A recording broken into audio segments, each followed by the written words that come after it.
थोड़ा। अब मुझे लगता है थोड़ा सा वेट कर लें। अभी आवाज ठीक आ रही है? अभी बेटर है, हाँ। बेटर है, ओके। वेट कर लेते हैं आप जैसा। हाँ, एक दो हम्म। मिनट वेट कर लेते हैं। ठीक है, ठीक है। अखिलेश भैया क्या? आरती? हाँ। यस। We can start. ठीक है। तो नमस्ते सभी को। पीछे एक मैंने कम्युनिकेट किया था कि लेखक समूह में कुछ स्ट्रेटेजिक चेंज हम लोग देख रहे हैं। और उसके बारे में फिर हमारी कोर ग्रुप में जो एक मीटिंग हुई और उसके बाद कुछ फाइनल निष्कर्ष निकले। तो वो आपके सामने रखने था ताकि आगे अगले एक साल का जो कार्यक्रम जैसे हम देख रहे हैं इसको उसको आपके सम्मुख रख सकें। और सारों का सभी लोग हम एक जो प्रोसेस या प्लानिंग होनी है उसके साथ अलाइन हो सकें। तो एक तो पिछले जो लगभग 2 साल अब होने को आ रहे हैं, इन 2 सालों में एक बड़ा अचीवमेंट ये हुआ कि बहुत सारे लोग इसमें जुड़ गए। एक बड़ी टीम खड़ी हो गई है और डेडिकेटेड कुछ लोग हैं जो शोध करना चाहते हैं, आगे बढ़ना चाहते हैं, लिखने का भी इनका जिनका मन है कि इसको आगे और बढ़ाया जाए। तो ये एक अचीवमेंट के रूप में है कि एक सिंक्रोनाइज टीम टाइप की आप देख सकते हैं इसको। थोड़ा बहुत अभी अलाइनमेंट का काम बाकी है, वो आई थिंक अगले ड्यू कोर्स में अगले 6 महीने 8 महीने में हम और तरीके से इसको करके और अलाइनमेंट के साथ काम करेंगे। इस बीच में बहुत से लोगों का जो कंटेम्प्रेरी में वेस्टर्न और ईस्टर्न थॉट्स पे लिखने का काम हुआ है ना, उससे कुछ स्किल डेवलपमेंट हुए, कुछ भाषा पे अपन ने काम किया। तो इस तरह की कुछ गतिविधियां रही। मज़ेदार बात ये रही कि सब लोग आपस में जुड़े रहे और लगातार एक संवाद बना रहा। इस बीच में 4-5 वर्कशॉप्स भी जो हुई बुल्ढाना में, वो भी एक बहुत बढ़िया अचीवमेंट के साथ रही। लोगों का सानिध्य मिला और हम लोग काफ़ी देखा जाए तो आपस में एक दूसरे को समझने के अर्थ में काफ़ी नज़दीक आए और मिलजुल के काम करने का एक प्रवृत्ति हम लोगों में बना। तो ये एक बड़ा अचीवमेंट है। मुझे लगता है कि जो एक टीम बिल्डिंग का काम होता है जिसमें एक फॉर्मिंग स्टॉर्मिंग नॉर्मिंग वाला काम होता है, तो जो फॉर्मिंग वाला काम है वो लगभग पिछले 2 साल में इतने लोगों के साथ हो गया। अब कुछ नॉर्म सेट करने की बात थी, उसमें मुझे लगता है ये अगला एक साल और उसमें जो स्टॉर्मिंग वाली स्टेज थी वो भी निकल गई। अब नॉर्म सेट करने पे और उस पर आगे चलने की बात हो रही है। तो थर्ड स्टेज पे ऐसा मान सकते हैं कि टोटल अगर 5 सीढ़ियां हैं तो थर्ड पे हम एंटर करने जा रहे हैं। तो ये एक बड़ा अचीवमेंट मुझे लगता है। इसमें जो भी टीम मेंबर्स हैं उन सभी को बहुत बहुत बधाई, बहुत बहुत धन्यवाद के पात्र हैं। 2 वर्ष एक लंबा समय होता है, इस समय तक जुड़े रहना और जो लोग सभी वर्कशॉप में आ पाए, पार्टिसिपेट कर पाए, वो भी एक बड़ा काम है। बैकग्राउंड में कुछ साउंड्स आ रहे हैं आरती। मैंने म्यूट कर दिया, हाँ। सो ये अचीवमेंट्स हैं, है ना। दूसरी बात इसमें ये मैं बताना चाहूँगा कि हम जो 3 मल्टी डिसिप्लिनरी रिसर्च में वो जो बात हमारी हिमांशु जी चलती का थी। नहीं हुआ है, हिमांशु जी का म्यूट नहीं हुआ है, देख लेना आप। आरती बेटा बाकी सबको देख के एक बार म्यूट कर दो। हाँ, एक मिनट, एक मिनट। सो बाबा जी ने जो 3 शास्त्र लिखे हैं, मनोविज्ञान, अर्थशास्त्र और समाजशास्त्र, उनको उन सभी पे आगे बढ़ने की बात थी और हमने इनिशियल मनोविज्ञान को पकड़ा था। और ये विजन बना था कि मनोविज्ञान से हम एक हायर एजुकेशन में मध्यस्थ दर्शन को कैसे प्लेस करें। उसके लिए कुछ अपने को रिसर्च लगेगी, उसके लिए कुछ स्टडी मटेरियल लगेगा और उसके लिए कुछ और तैयारियां करनी पड़ेंगी।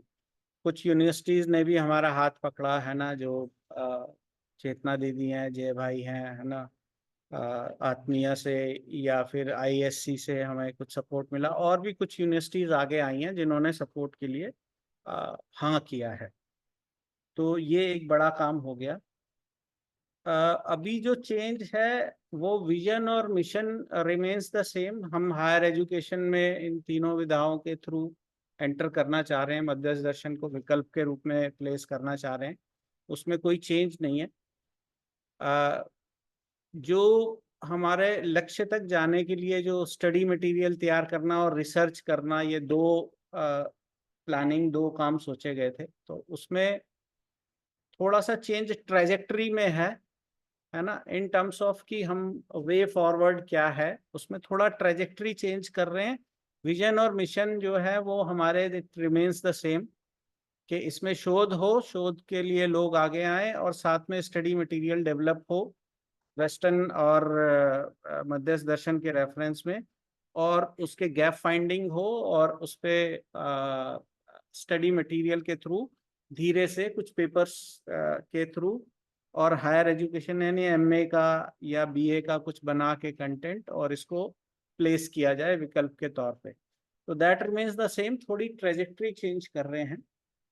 तो अगले 1 साल के लिए, अच्छा, इस ट्रेजेक्टरी चेंज करने के पीछे एक जो मेन जो हमारा ध्यान गया एज ए कोर टीम, वो ये गया कि पिछले 2 साल में हमने जो कुछ भी किया, हमें एक चीज अपने में गैप फाइंडिंग के अर्थ में समझ में आई कि हमारी जो लेखन क्षमता है या जो हम लिख पा रहे हैं जितना भी, वो अभी कॉम्पिटेंसी उतनी नहीं है जितनी स्टडी मटेरियल या जो सब्जेक्ट वाइज हम तैयार करते हैं पेपर वाइज, उसको हम तैयार कर पाए, उतनी कॉम्पिटेंसी अभी नहीं है ना। तो इसमें थोड़ा स्ट्रगल देखा, भाषा में भी स्ट्रगल था और कॉन्सेप्ट में, क्योंकि ऐसे लोग जुड़े हुए थे जो मन से करना तो चाहते हैं लेकिन अभी साइकोलॉजी पढ़ा नहीं है ना, उसको उसके बारे में उतनी जानकारी नहीं है, तो वो बिल्कुल ग्रास रूट लेवल से काम शुरू हो रहा था, थोड़ा टफ लगा।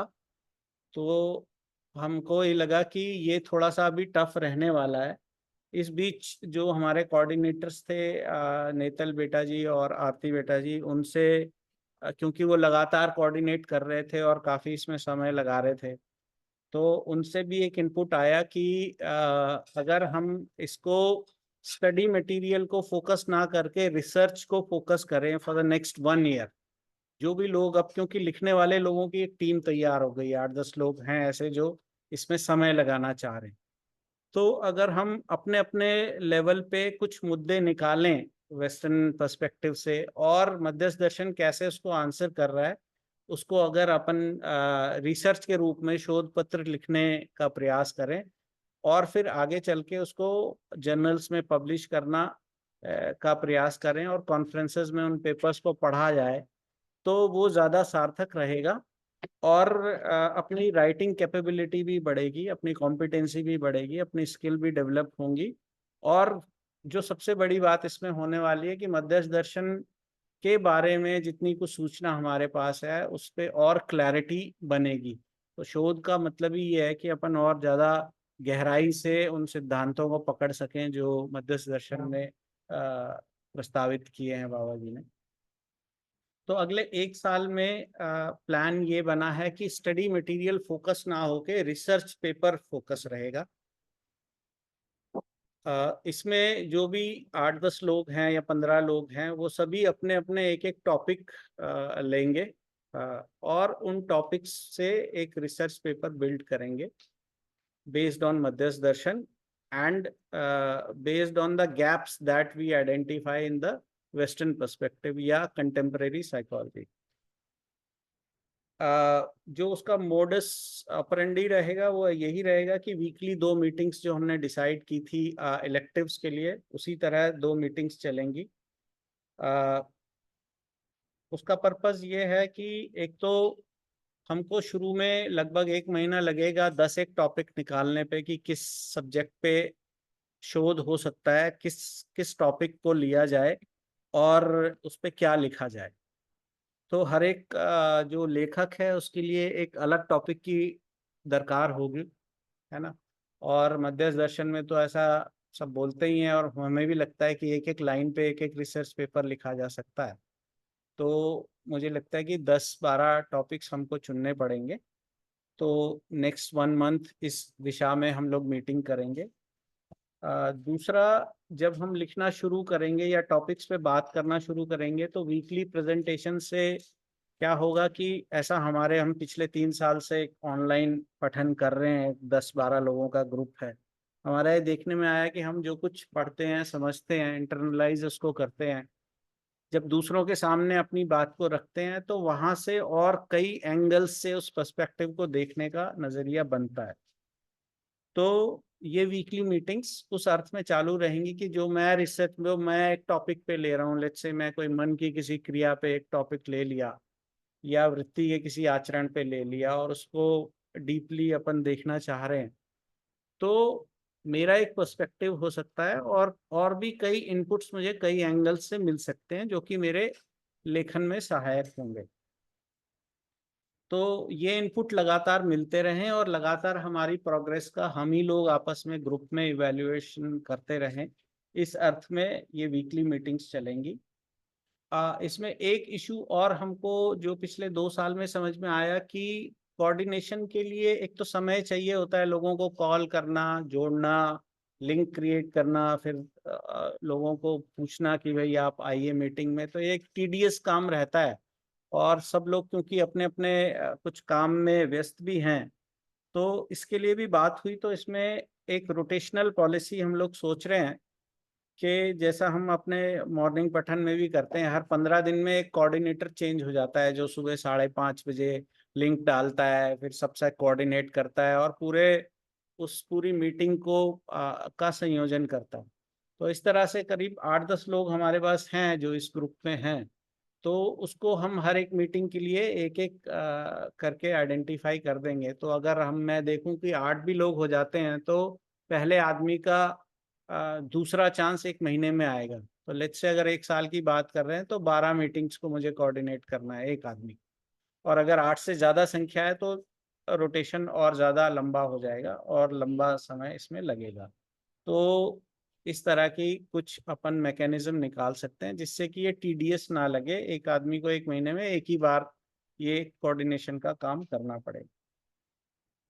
1 साल बाद ये सोचा गया कि जितने लोग जितना लिख पाएंगे, है ना, उसकी एक कॉन्फ्रेंस की जाएगी और उस कॉन्फ्रेंस में जितने भी लोग अपन डिसाइड करेंगे आगे मिलके कि कितने लोग कहाँ होनी चाहिए, कितने लोग आने चाहिए, और उसमें जितने भी लोग ये अपने पेपर्स लिख पाए, है ना, वो अपने पेपर्स प्रस्तुत करेंगे, उनके प्रेजेंटेशंस होंगे और फिर एक कोर कमेटी होगी जो कि उन पेपर्स को शॉर्टलिस्ट करेगी और पब्लिशिंग के लिए आगे फिर किसी जर्नल में दे सकते हैं या कहाँ पब्लिश किया जा सकता है, इस पे विचार करके उस पे आगे उसको फैसिलिटेट करेगी। इस सब कार्यक्रम के दौरान हो सकता है कुछ शोधकर्ताओं को ट्रैवल करना पड़े, हो सकता है, क्योंकि हम ऐसा भी देख रहे हैं कि कुछ गाइड्स इसमें चाहिए होंगे, कुछ मेंटर्स चाहिए होंगे जिन्होंने ऑलरेडी रिसर्च किया है, रिसर्च पेपर्स लिखे हैं। तो क्या रिसर्च पेपर का स्ट्रक्चर क्या होता है, उसको कैसे लिखा जाता है, क्या पढ़ना पड़ता है, उसके पॉइंटर्स कैसे बनाते हैं, उसको प्रेजेंट कैसे करते हैं। तो बहुत सारी एक रिसर्च से जुड़ी हुई चीज़ें हैं जो स्ट्रक्चरली हमारे टीम को जाननी ज़रूरी है। तो उसके लिए भी हम प्रयास में हैं कि हमारे को यूनिवर्सिटीज़ में जो ऑलरेडी गाइड्स के रूप में काम कर रहे हैं, मेंटर्स के रूप में काम कर रहे हैं या एक्सपर्ट के रूप में काम कर रहे हैं, इन लोगों को हम एंगेज करेंगे। और प्रपोजल ये आया है कोर टीम से कि हर एक शोधकर्ता के साथ हम एक गाइड कम से कम दे पाएं या एक एक्सपर्ट, एक मेंटर दे पाएं जो उसकी प्रोग्रेस को लगातार और हैंड होल्डिंग पूरे साल में बनी रहे। तो ये भी एक प्रस्ताव कोऑर्डिनेटर्स का नेतल और आरती बेटा जी का आया है जिसको एक्सेप्ट किया गया। इसमें हो सकता है कुछ शोधकर्ताओं को गाइड के पास जाने की कभी जरूरत पड़े, मेंटर के पास, एक्सपर्ट के पास, या हमें ऑनलाइन या ऑफलाइन कभी कोई मीटिंग करनी पड़े या ऑनलाइन किसी एक्सपर्ट को बुलाना पड़े। तो उस केस में कुछ फाइनेंशियल सपोर्ट की आवश्यकता आ सकती है।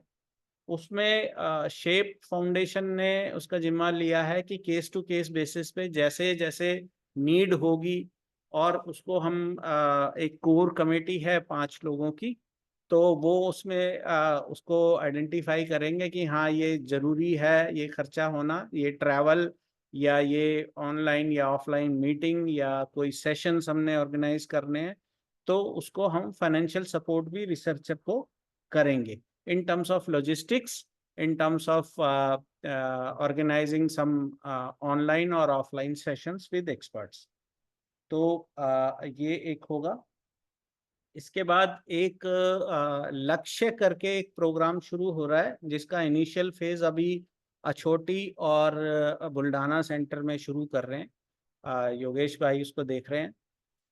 उसमें 25 साल तक के जो युवा लोग हैं वो अछोटी सेंटर और बुल्ढाना सेंटर में रह के रिसर्च करेंगे, जिसमें मध्यस्थ दर्शन का भी वो अध्ययन करेंगे और पूरा रिसर्च पेपर लिखने का काम करेंगे। आगे चल के जो लक्ष्य कार्यक्रम है ये अपने जो ये वाला साइकोलॉजी इन हायर एजुकेशन वाला काम है इससे मर्ज हो जाएगा, क्योंकि वहाँ से भी रिसर्चर ही निकलने हैं। तो ये अछोटी में संकेत भैया के नेतृत्व में और बुल्ढाना में इसको योगेश भैया देखेंगे। तो वहाँ पर अभी कुछ यूनिवर्सिटीज़ और कुछ स्कूल कॉलेजेस से बात हुई है, जहाँ से कि उम्मीद है कुछ विद्यार्थी अभी आएंगे और अगले कुछ 1-2 महीने में ही एक्टिवली ये कार्यक्रम चालू हो जाएगा। लगभग 13 महीने का ये लक्ष्य करके प्रोग्राम है। इससे भी कुछ रिसर्चेज आएंगी, कुछ पेपर्स आएंगे जिनको हम कॉमनली जब कॉन्फ्रेंस करेंगे तो एक ही प्लेटफॉर्म पे शेयर कर सकते हैं। तो ये एक बड़ा भाग मुझे लगता है होगा, क्योंकि बाबा जी ने भी इस बात को कहा ही था कि लगभग 100 शोध पत्र लिखने पड़ेंगे। तो एक ये स्टार्ट हो जाए तो इस तरह से कुछ परंपरा बन जाए जेवी वाले कार्यक्रम में भी, और लोग इसको आगे आए, है ना, करने के लिए। तो उस अर्थ में भी इसको देखा गया। और धीरे धीरे जब हम रिसर्च पेपर लिखेंगे तो कुछ कॉम्पिटेंसी डेवलप होगी, और जो लोग रिसर्च पेपर लिख पाएंगे वही मुझे लगता है आगे उनके लिए स्टडी मटेरियल तैयार करना वुड बी वेरी इजी। ऐसा हम लोगों ने सोचा और हमको लगा जो कोर टीम को है, क्योंकि अभी वहां पर काफी स्ट्रगल हम लोग को देखनी पड़ रही। तो आगे जाके दोनों कार्यक्रम ये मर्ज हो जाएंगे, तो रिसर्च पहले और स्टडी मटेरियल बाद में, इस तरह का अभी हम इसको देख रहे हैं। इसके साथ ही जो लैंग्वेज और राइटिंग स्किल्स जो है वो भी डेवलप होनी है टीम की, उसके लिए भी कुछ प्रयास चल ही रहे हैं, ये भी होगा, है ना। और फिर आगे चल के स्टडी मटेरियल को हम लोग फोकस करके, क्योंकि मध्यस्थ दर्शन पे पकड़ अच्छी हो ही जाएगी ऐसा एज्यूम कर सकते हैं जब हम किसी मध्यस्थ दर्शन के रेफरेंस में किसी पर्सपेक्टिव को इवेल्युएट करेंगे, उसको वैलिडेट करेंगे या काटेंगे, जो भी वेस्टर्न पर्सपेक्टिव है, तो उससे अपने अपने अंदर भी कुछ अच्छा डेवलप होगा, जो कि आगे स्टडी मटेरियल को गैप फाइंडिंग में और मध्यस्थ दर्शन को प्लेस करने में अहम भूमिका निभाएगा। और रिसर्च पेपर्स होने से एक फायदा ये भी है कि जब स्टडी मटेरियल हम कोई भी कहीं से कॉपी पेस्ट भी करें या एज इट इज कहीं कंटेम्प्रेरी से भी उठाएं रेफरेंस बुक्स, तो हमारे पास जो वहाँ गैप्स हैं उनके लिए जवाब के रूप में लॉजिकल रिसर्च पेपर्स पहले से तैयार होंगे, है ना। तो ये एक बड़ा काम है, बड़ा भाग है, और इसको इस तरह से हम लोग देख रहे हैं। तो जो मोटा मोटी है मेरी बात पूरी हुई। इसमें अगर कुछ छूट गया हो तो उमेद भाई या हिमांशु भैया या योगेश भाई हैं तो आप लोग जोड़ सकते हैं अगर मेरे से कुछ रह गया हो तो।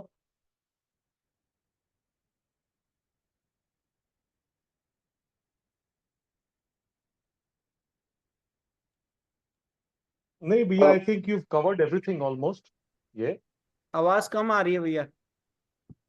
I think everything I have covered already. ये मुझे इसको ध्यान में नहीं आ रहा है, ये मोटा मोट तो ये सब कवर हो ही गया है। ओके, सो आरती बेटा, उमेद भाई आप कुछ कहना हाँ। चाहेंगे? एक तो मेरे को लगता है कि ये जो जब से लिखा और फिर ये पूरी चर्चा होना एक अच्छी प्रक्रिया हुई, और आरती बेटा जी और नेतल बेटा जी ने, है ना, काफी यहाँ तक लाने में काफी अच्छा रोल प्ले किया है। तो एक तो उनका भी खूब खूब धन्यवाद करने में। और आगे भी उनका मिलता रहेगा। और अभी जो प्रक्रिया है, क्योंकि वो लोग दूसरे कामों में भी अभी फुल टाइम अवेलेबल नहीं है, तो वो दूसरे कामों करते हुए बाकी भी जैसे रिसर्च लिख रहे हैं वैसा हो जाएगा।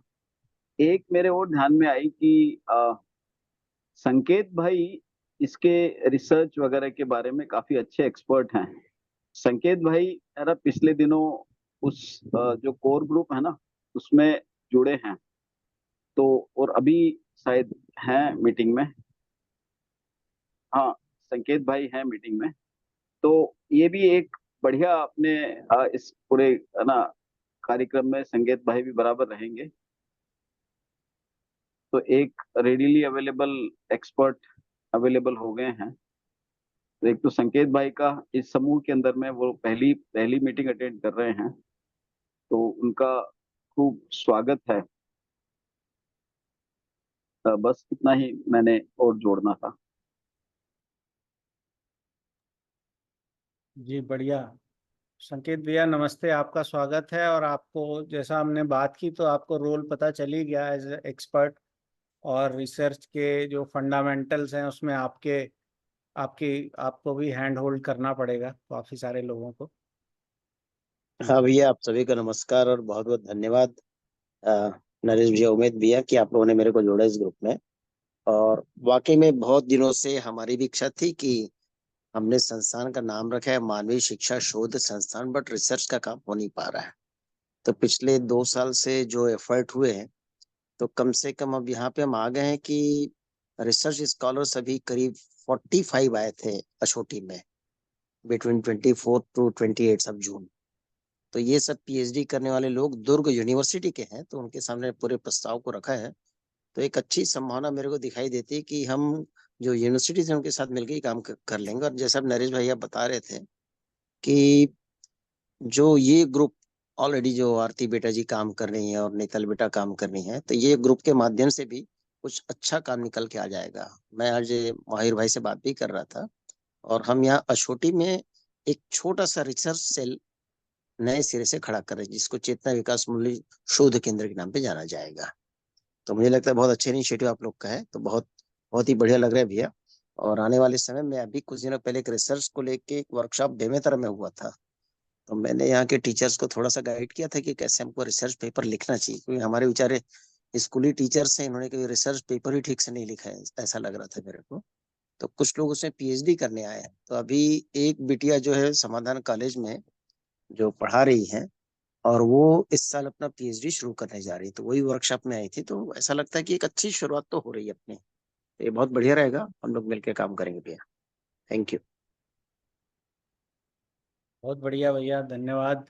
और मुझे भी इस बात का वो है कि पीछे अभी एक कॉन्फ्रेंस वहाँ पर हुई समाधान कॉलेज में, उस तरह का कोई हम ऑनलाइन भी चाहेंगे कि हमको कुछ उसमें जो कुछ हुआ उसका समरी रूप में कुछ मिल जाए, है ना, या उस तरह की गाइडेंस हमारे जो भाई बहन हैं जो इसमें लगे हुए हैं तो उनको भी मिले, तो उसके लिए भी आप लोगों का सहयोग लगेगा।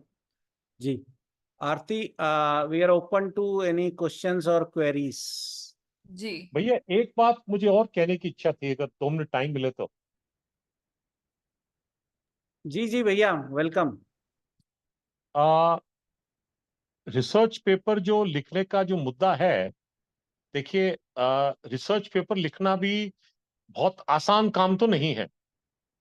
और अमूमन जो टॉप क्वालिटी के रिसर्च पेपर लोग लिखते हैं, तो मैं जितना यूनिवर्सिटीज और में देखा हूं, ये हालांकि मेरे से तो कई गुना ज्यादा संकेत भैया जानकार हैं, करीबन 6 महीना कोई आदमी रात दिन एक करके लगाता है तो एक टॉप क्वालिटी का या ठीक ठाक क्वालिटी का पेपर निकलता है। ऐसे बहुत से पेपर हैं जिनको तो लिखने के लिए उनको कई साल लगे। ऐसा लगता है हमको देख के कि 4 5 6 8 पन्ने ही हैं, बट वो एक्सपेरिमेंट करना कि उसका जो स्टडी करना और रिसर्च करना बहुत बहुत ज्यादा मतलब टीडियस काम है, अगर आप ओरिजिनल पेपर कुछ लिख रहे हैं तो ये मेरा एक मतलब this is over and above this एक सजेशन है, जो पिछली बार थोड़ा सा मैंने चर्चा भी हुई थी। I am now trying to put it to a wider group कि एक ऑप्शन है कि ये हम लोग करें कि साइकोलॉजी के फील्ड में जैसे बहुत सारे हंड्रेड्स एंड हंड्रेड्स ऑफ बहुत क्लासिकल एक्सपेरिमेंट्स हुए हैं, और उन एक्सपेरिमेंट्स का बहुत डिटेल अपने को डॉक्यूमेंट करके लिखा हुआ है, उसके डेटा और सब पड़े हुए हैं, और फिर उसके निष्कर्ष भी निकले हुए हैं। ये अब वो जो निष्कर्ष निकले हैं वो एनालिसिस भी है, उनका आधार जो है फ्रॉइडन या इसकी जो साइकोलॉजी है उसके आधार पे निकले हुए हैं वो। ये what we can do is कि वो एक्सपेरिमेंट को हम लोग ले लें, उसका जो डेटा है उसने जो किया हुआ है, अब उसको हम ये जीवन क्रियाओं के आधार पे या संचेतनावादी मनोविज्ञान के आधार पे हम उसको एक्सप्लेन कैसे कर सकते हैं, वो काम हम करें। And that could be something that we can do. एक तो हमारी ये है कि जीवन क्रियाओं की और मनोविज्ञान की समझ बहुत गहरी हो जाएगी, we'll be able to look at various aspects of this, और एक बहुत डीप पकड़ आ जाएगी, और रिलेटिवली कम समय में और हम लोग कुछ ठीक ठाक कुछ पब्लिश कर पाएंगे, ऐसा एक मन में विचार आ रहा है। फिर जो वैसे संकेत भैया का क्या ओपिनियन है उसके ऊपर ज्यादा है ये, कि वो सब्जेक्ट के जानकार है। हाँ हिमांशु भैया, बहुत बढ़िया सेशन आपका, और आपका कहना एकदम सही है कि रिसर्च पेपर लिखना इतना आसान नहीं है। एक्चुअली जैसे मेरा जो साइंटिफिक फील्ड की मैं बात करूँ तो कम से कम 2 से 3 साल तो लग ही जाते हैं एक अच्छे ढंग से एक्सपेरिमेंट को फ्रेम करके। And we have to do series of experiments, not just 1 और 2। और जैसे साइकोलॉजी या सोशियोलॉजी की हम बात करें तो इसमें भी कम से कम 3 साल का डेटा तो लग जाता है, तब क्योंकि एक अच्छा पेपर बन सकता है। तभी इसी पर ही मेरी योगेश भाई से बड़ी लंबी चर्चा हुई थी जब वो अछोटी आए थे। तो हम लोग थोड़ा फ्रेम भी कर रहे हैं कि जैसे यहाँ अछोटी के विद्यालय में जो मिडिल स्कूल की क्लास में बच्चे हैं, मिडिल और हाई स्कूल में, तो जो बच्चे 6 और 7 क्लास में हैं हम उनके साथ डेटा बहुत सारा कलेक्ट करेंगे। जो कुछ हम पढ़ा रहे हैं सारे टूल्स को हम डेवलप कर रहे हैं कि कितना सारा वेरिएबल्स हम आइडेंटिफाई कर सकते हैं और डिफरेंट पैरामीटर्स को कैसे आइडेंटिफाई कर सकते हैं। तो उस आधार पे हम लोग यही प्लान करें कि 2 से 3 साल का रिसर्च करें और इसमें कोई पीएचडी करे। अच्छा, फॉर्चुनेटली क्या है कि जो दुर्ग यूनिवर्सिटी हमारे साथ में, उसके डायरेक्टर रिसर्च और वीसी सब हमारे बड़े क्लोज लोग हैं। तो हम कुछ रिसर्च प्लान भी कर रहे हैं कि वो लोग पीएचडी कर लें कुछ बच्चे आके। तो आपका कहना एकदम सही कि ये 6 महीने का काम भी नहीं है। मैं तो यही बोलूंगा 2 साल 3 साल लगता है मिनिमम, तब के जाके कोई अच्छा काम हम प्रेजेंट कर पाएंगे। और मध्यस्थ दर्शन ऐसे भी आने अपन lightly we can't take it ना। I mean we have to seriously work on it and we have to gather lots of references. यानी मैं तो देखता हूँ 1 साल is required only for collection of references. Without references we can't do any proper research work. ये भी जरूरी है। तो आप जो बोल रहे हैं एकदम सही बात है भैया कि हमको बहुत काम करने की जरूरत है, और मुझे लगता है टीम अब खड़ी भी हो रही है, तो लगता है आने वाले समय में कर पाएंगे इसे। बढ़िया भैया। तो ये हाँ दोनों इनपुट भैया, आ अगर गए ये अच्छे अगर से। हम पिगी बैंक करें कि एग्जिस्टिंग एक्सपेरिमेंट को खाली रीएनालाइज करें, you think that is feasible? भैया एग्जिस्टिंग में तो भी काम करने की जरूरत है। यानी मैं तो ये बोलता हूँ कि जो एक प्रॉपर सिनाप्सिस बने, एक प्रॉपर हाइपोथेसिस हो, उसका रिसर्च प्लान बनता है ना, जो मेथोडोलॉजी आइडेंटिफाई करें तब के जाके कुछ करें। अभी जो एग्जिस्टिंग है उसमें काम करना थोड़ा सा डिफिकल्ट है भैया। नहीं भैया, एग्जिस्टिंग उसमें नहीं। जैसे मान लीजिए कि भी ये वो स्टैनफोर्ड का प्रिजन एक्सपेरिमेंट है, जिस बात कर रहा हूँ example, which is a hmm, classical बहुत बड़ा एक्सपेरिमेंट है ये, कोई भी हम्म, साइकोलॉजी के बड़े। अब वो एक्सपेरिमेंट तो किया हुआ है and it's very very detail documented कि उन्होंने क्या हम्म, किया, कैसे किया, और उसका डेटा और सब कुछ है ये। हम्म, तो अब खाली उसका एनालिसिस जो है, इन्होंने कुछ right। किया है, अब उस एनालिसिस को हम जीवन के आधार पे क्या कुछ हम उसको रीएनालाइज कर सकते हैं क्या? क्या हम एक्सप्लेन कर सकते हैं क्या? हाँ भैया, बस वो जो उतना ही होगा काम ना, करें। हाँ वो आप जो बोल रहे हैं भैया, वो एक किस्म की कंपैरेटिव स्टडी ही होगी कि उनकी हाँ, यू राइट, फाइंडिंग्स को base it is a comparative बनाकर study we have to only, compare. या है ना। but it is a very तो low denominator comparative study which can be done much faster and maybe with some थोड़ा shortcut है एक तरीके से एंट्री का। हाँ हाँ। सॉरी मतलब। भैया, हिमांशु भैया, हाँ। थोड़ा हम्म। सॉरी बीच में टोक रहा हूँ।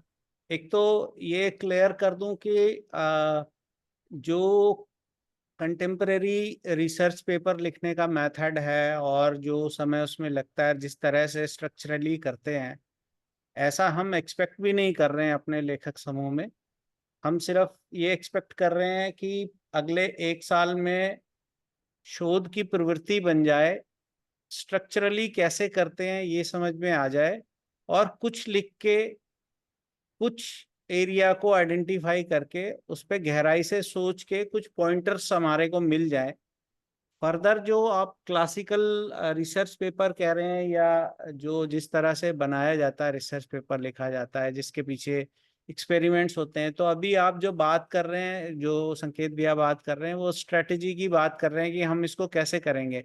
स्ट्रेटजीज बहुत सारी हो सकती हैं, जो आपने प्रपोज किया वो भी this is one of the strategies. I think ये किया जा सकता है कि कुछ लोग जो एक्सपेरिमेंट हो चुके हैं उन्हीं को पकड़ के उस पर भी करें। This could be one direction of doing और राइटिंग सम पेपर, है ना। इसके अलावा भी कुछ हो सकते हैं, कुछ फ्रेश एक्सपेरिमेंट्स भी हो सकते हैं, है ना। वो फ्रेश डेटा भी अवेलेबल है, और बहुत सारी चीज़ों पे अभी पीछे, फॉर एग्जांपल हमने एक बात करी थी अपने ग्रुप में कि हम जिस सोसाइटी में रहते हैं वो सोसाइटी में एक बार जाके ऑब्जर्व करें कि सेल्फ के बारे में लोगों का क्या परसेप्शन है आज की डेट में।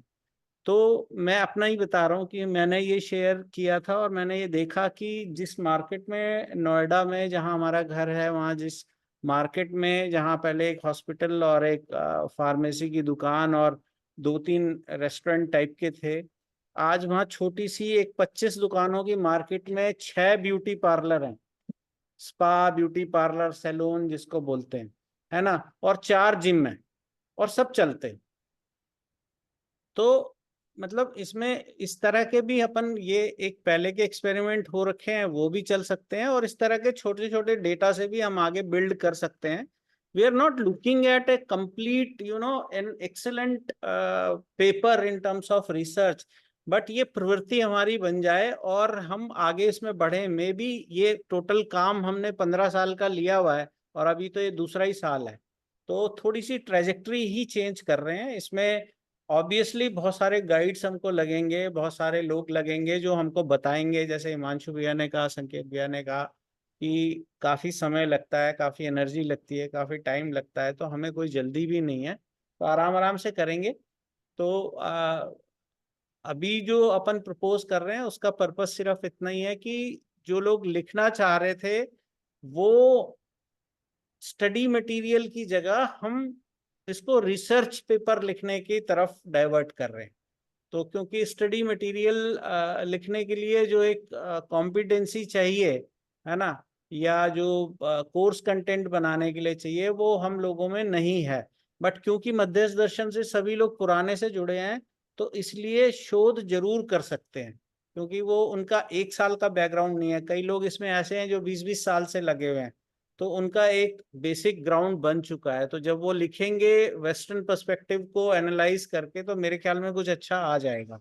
ऐसा अभी फिलहाल देख रहे हैं, और धीरे धीरे जैसा जैसा समय बीतेगा आई थिंक इसको हम मॉडिफाई करते रहेंगे, इवैल्यूएट करते रहेंगे, और आगे इसमें जैसे गति बढ़ती है उसको आगे एक्सटेंड करते रहेंगे। जी Aarti, we are open to questions. जी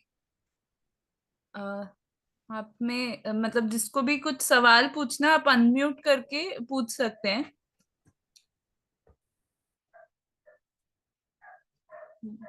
अभी 14 लोग हैं, इसमें से कई लोग ऐसे हैं जो रेगुलरली मीटिंग्स वगैरह भी ज्वाइन किए हैं, वर्कशॉप में आए हैं और काफी मन लगा के इस ग्रुप में काम किया है।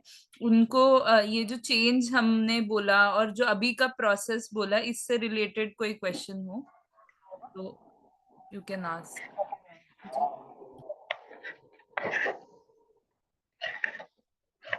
संदीप चाचा। सभी को नमस्ते। बाबा जी को नमन। जो प्रतीक्षित सेशन था वो नरेश भैया जी का, वो आज ये डिस्क्लोज हुआ कि जो पिछले साल, सवा साल से हम लोग कंटेंट राइटिंग को फोकस करके और जितने वर्कशॉप हुए उसमें जीने के साथ अभ्यास और कंटेंट डेवलपमेंट का प्रोसेस अपने में देखने वाली बात, वो हम लोगों ने फील की, और इस बात की ज़रूरत निश्चित रूप से महसूस होती रही, जो भैया ने कहा कि हमें वो कॉम्पिटेंसी अभी कोर्स कंटेंट राइटिंग की डेवलप होना बाकी है, और ये कमी लग ही रही थी। हम लिखने के नाम पे जो है वो जम जाते हैं ऐसा, तो उसका खुलना, उस बैरियर का हटना बहुत आवश्यक है, और इसके लिए ये जो शोध वाली बात है, इसमें हमारी जांच होगी, हमारी प्रवृत्ति बढ़ेगी। ये 3 बिंदु जो आपने कहा भैया कि शोध प्रवृत्ति का बनना, शोध प्रक्रिया का समझ में आना, और शोध के लिए पॉइंटर्स निकल के आना, ये काफी मतलब एक कदम आगे की बात लग रही है कॉम्पिटेंसी बिल्डिंग के लिए। मैं इसे काफी बढ़िया एक्सेप्ट स्वीकार करता हूँ। मुझे बहुत अच्छा लगा कि ये इस तरह का मंथन हुआ, और दिशा में ये सार्थक बदलाव के लिए सोचा गया। ये मेरा कोई प्रश्न नहीं है, मेरी अपनी शेयरिंग थी। बहुत बहुत धन्यवाद भैया, और पूरी टीम को धन्यवाद।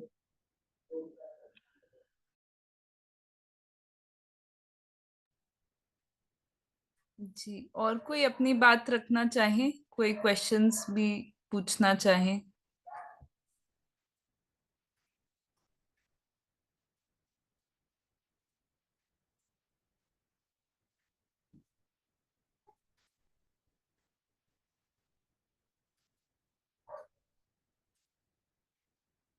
कोई प्रश्न या शेयरिंग नहीं है तो ये माना जाए कि सबको ये एक्सेप्टेड है।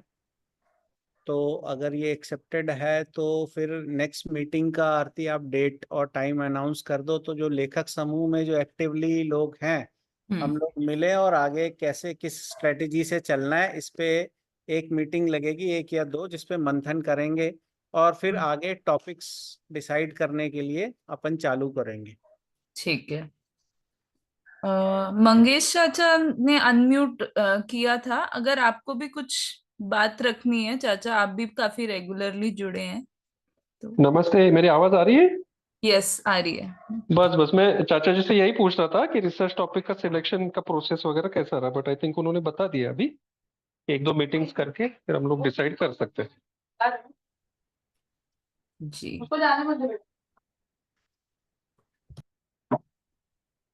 बस बाकी तो एकदम तो सभी के मतलब कॉमन सबके से कि क्या हम इस हफ्ते ही और एक बार जैसे वीकेंड में मिले, और फिर ये जो आगे का जो प्रोसेस है, बेसिकली एक प्लानिंग होगा और हम कुछ टॉपिक्स डिसाइड करेंगे।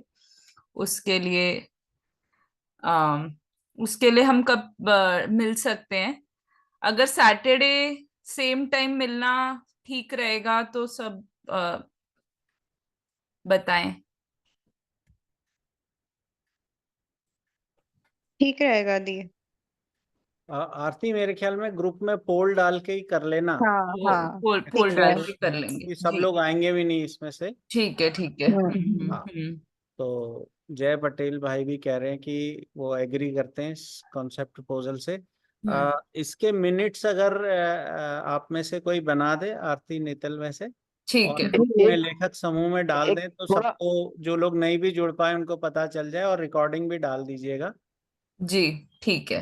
है ओ, ना। तो हाँ अगली हाँ। मीटिंग में, अगली 2 मीटिंग्स में हम लोग क्या स्ट्रेटेजी अपनाएंगे इस पे बात करेंगे, हम्म, और फिर उसके बाद 2-3-4 मीटिंग जो भी हमारी लगेगी 15 दिन, महीना भर, उसमें हम हर एक इंडिविजुअल के लिए अलग अलग टॉपिक आइडेंटिफाई करेंगे, और ये कोशिश करेंगे कि वो टॉपिक्स आपस में क्लैश नहीं हो, है ना। और फिर धीरे धीरे उस पर आगे बढ़ेंगे। ये अभी फिलहाल अगले 1 महीने तक का प्रोग्राम है जी। ठीक, ओके, जी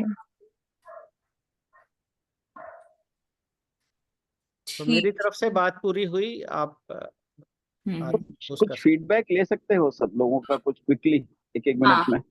जी। हाँ भैया, वो तो पूछा ही है, ओपन है, जो कुछ बात रखना चाहे, जैसे संदीप भैया ने एक्सप्रेस कर दिया, जय भाई ने एक्सप्रेस कर दिया, और भी लोग कुछ बोलना चाहें।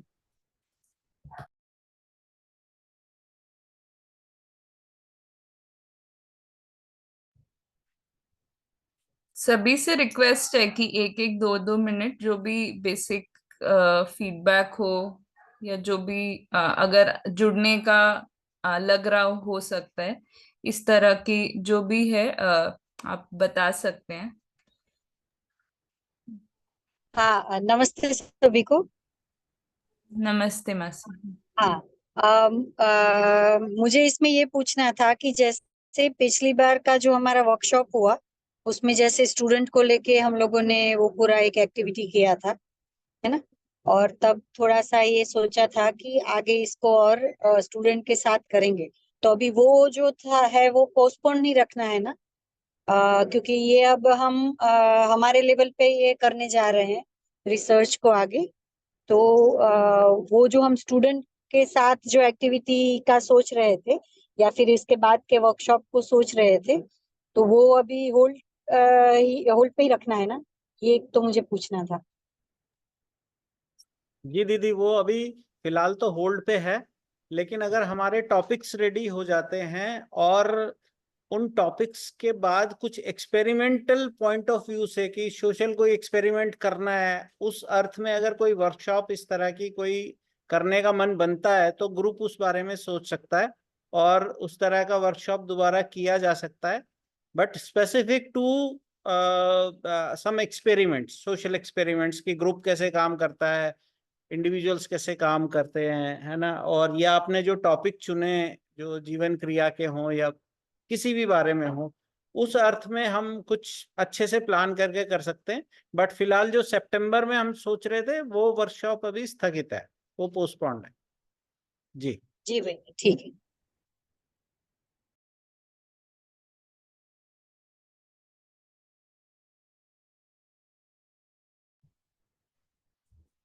जी, और कोई क्वेश्चन या फीडबैक, कमेंट, एनीथिंग?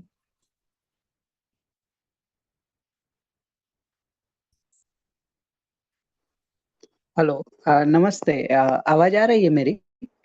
जी भैया, आ रही है। जस्ट एक शेयरिंग था कि इस साल से हमने एक आत्मीय यूनिवर्सिटी में कॉन्फ्रेंस जो हम हर साल कर रहे हैं इंटरनेशनल, इस साल भी हमने मध्य दर्शन का एक अलग से ट्रैक रखा था और उसमें जो बेस्ट रिसर्च पेपर सिलेक्ट हो उसको स्कोपस इंडेक्स जर्नल में भी पब्लिश किया है। तो वो प्लेटफॉर्म भी आगे जाके मान लीजिए 1 साल के बाद और जब भी रिसर्च पेपर्स तैयार होते हैं तो उसमें भी हम अलग ट्रैक दिया ही है तो उसमें भी हम कर ही सकते हैं। और दूसरी बात कि ये नवंबर में जो सम्मेलन होने वाला है उसके आगे के 2 दिन हम कॉन्फ्रेंस का सोच रहे हैं, जिसमें हम रिसर्च पेपर्स या फिर कोई भी कंसेप्ट नोट्स ये सब उसको इनवाइट करेंगे और सबको वहाँ पे प्रेजेंट करेंगे। तो ऐसा एक प्लानिंग है, तो सोचा अभी उस रेफरेंस से कुछ बात हुई है तो शेयर कर देता हूँ आपके सामने। तो ये एक शेयरिंग था मेरी ओर से। जी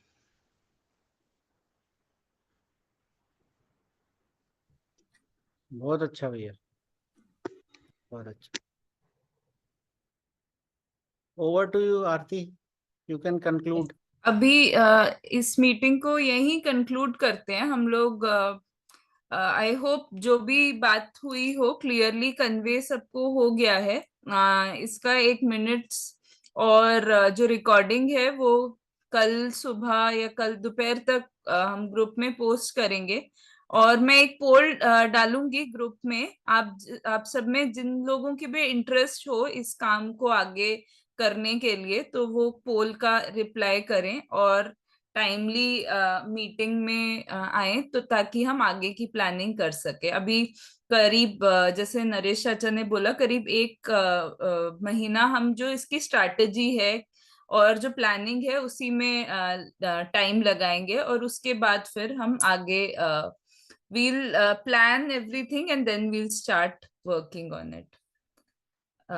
ठीक है।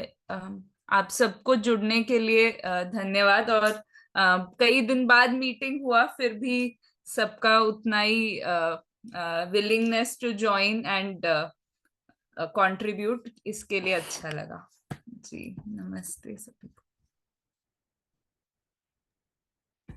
धन्यवाद सभी का सुनने के लिए। नमस्ते। नमस्ते सभी को। सभी नमस्ते। को नमस्ते। नमस्ते सभी को। सभी को हरिहर। हरि हर। नमस्ते, शुभ रात्रि। रात्रि जी, शुभ रात्रि, नमस्ते। नमस्ते संदीप भैया, नमस्ते अजय भाई, नमस्ते चेतना दीदी, नमस्ते। सभी को हरिहर भैया, सभी को हरिहर। बहुत बढ़िया रहा। हरिहर, नमस्ते।